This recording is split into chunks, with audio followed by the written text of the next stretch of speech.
Operation లేకుండా మోకాళ్లు మరియు నడుము నొప్పులకు అత్యాధునిక చికిత్స డాక్టర్ భావన హర్వాణి గారి ఆధ్వర్యంలో ఆర్ఎఫ్ఏ మరియు ప్లాస్మా పద్ధతిలో చిన్న ఇంజెక్షన్ తో పరిష్కారం. Hospitals road number 12 Banjara hills.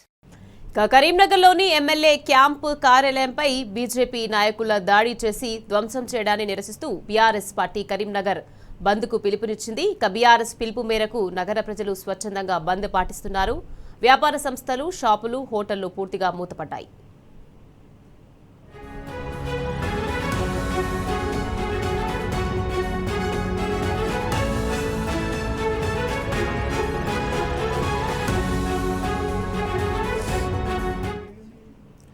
BJP దాడిని ఖండిస్తూ కరీంనగర్ ప్రజలు బీఆర్ఎస్ కు సంఘీభావం తెలిపారు.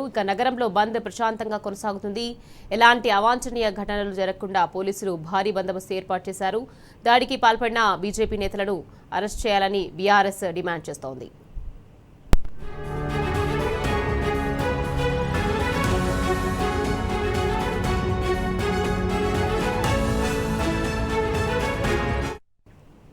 ప్రజాస్వామ్యంలో ఎమ్మెల్యే కార్యాలయంపై బీజేపీ గూండాల దాడి చేస్తారా?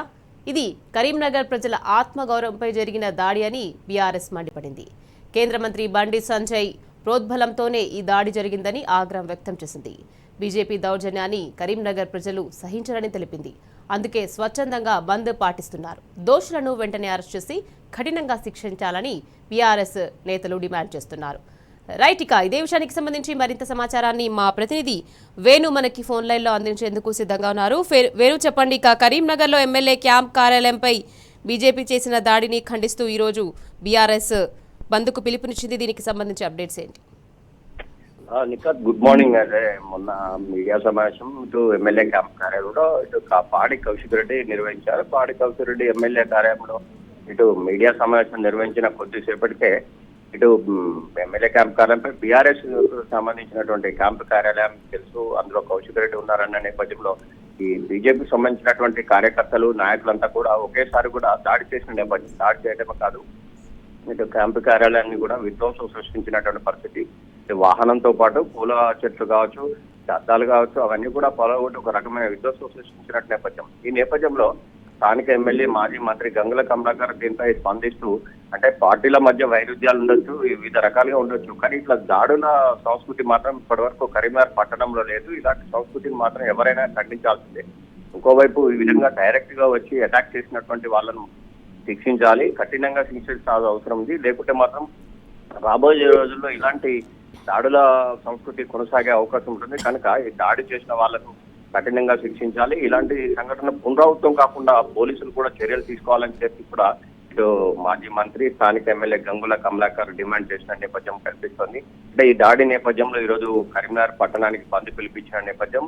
అంటే ఈ రోజు ఉదయం కూడా ఏ యొక్క షాపు కానీ, అంటే వాణిజ్య వ్యాపార సంస్థలన్నీ కూడా మూతపడ్డటువంటి పరిస్థితి అని చెప్పొచ్చు. అంటే బీఆర్ఎస్ శ్రేణులు ఇచ్చిన పిలుపుకు స్థానికంగా కూడా నగరం పూర్తిగా బంద్ పాటిస్తా ఉన్నది. అంటే ముఖ్యంగా ఈ నగరానికి సంబంధించి ఇలాంటి సంఘటన జరగలేదు కనుక ఇక ముందు కూడా ఇలాంటి సంఘటనలు జరగొద్దంటే ప్రతి ఒక్కరు కూడా దీన్ని మనం వ్యతిరేకించాల్సిన అవసరం ఉంది. దాడుల సంస్కృతి అనేది మన కరీంనగర్ పట్టణంలో లేదు.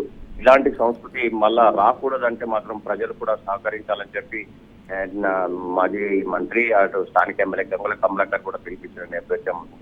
అంటే మొత్తం మీదైతే కరీంనగర్ పట్టణం అంతా కూడా బంద్ పాటిస్తున్నటువంటి పరిస్థితి కనిపిస్తుంది. కొన్ని చోట్ల మాత్రం కొంతమంది నాయకులను కావచ్చు, స్థానిక లీడర్లను కూడా అదే హౌస్ అరెస్ట్ చేసినట్టుగా కూడా తెలుస్తోంది. అంటే ఇంకా సేపట్లో మనకు సమాచారం కూడా వచ్చేస్తుంది.